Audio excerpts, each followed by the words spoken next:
এই মুহূর্তের অত্যন্ত গুরুত্বপূর্ণ খবর। রাজ্য বিজেপির তরফ থেকে ইতিমধ্যেই যে কজন প্রার্থীর নাম বাকি ছিল তার মধ্যে ৩৮ জন বাকি রয়েছে এখনো পর্যন্ত। ১৯ জনের নাম ইতিমধ্যে ঘোষণা করা হলো। সেই ১৯ জনের মধ্যে উল্লেখযোগ্য হচ্ছে আরজি করের নির্যাতিতা অভয়ের মা পানিহাটি বিধানসভা কেন্দ্র থেকে প্রার্থী হচ্ছেন। এছাড়াও আমরা দেখেছি বেশ কয়েকজনের নাম, যেখানে বারবার করে নাম উঠে এসেছিল, আইনি জটিলতার কথা বলা হয়েছিল যে পানিহাটি বিধানসভা কেন্দ্রে আরজি করের নির্যাতিতার মা বা অভয়ের মা তিনি প্রার্থী হচ্ছেন কি হচ্ছেন না, এই নিয়ে একটা দ্বিধাদ্বন্দ্ব প্রশ্ন উঠেছিল।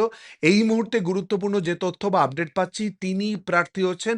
সঙ্গে আরো ১৯ জন তো রয়েছি। আরো বিস্তারিতভাবে জানবো, সঙ্গে রয়েছে আমাদের প্রতিনিধি প্রীতিশ বন্দ্যোপাধ্যায়। প্রীতিশ।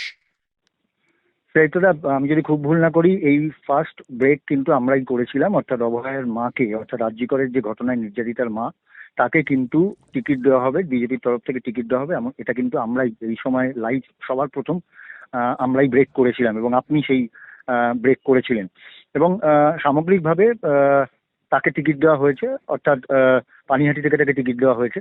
এবং তার সঙ্গে সঙ্গে এনএসজি প্রাক্তন যিনি সেনাকর্তা রয়েছেন দীপাঞ্জন চক্রবর্তী, তাকে প্রার্থী করা হয়েছে।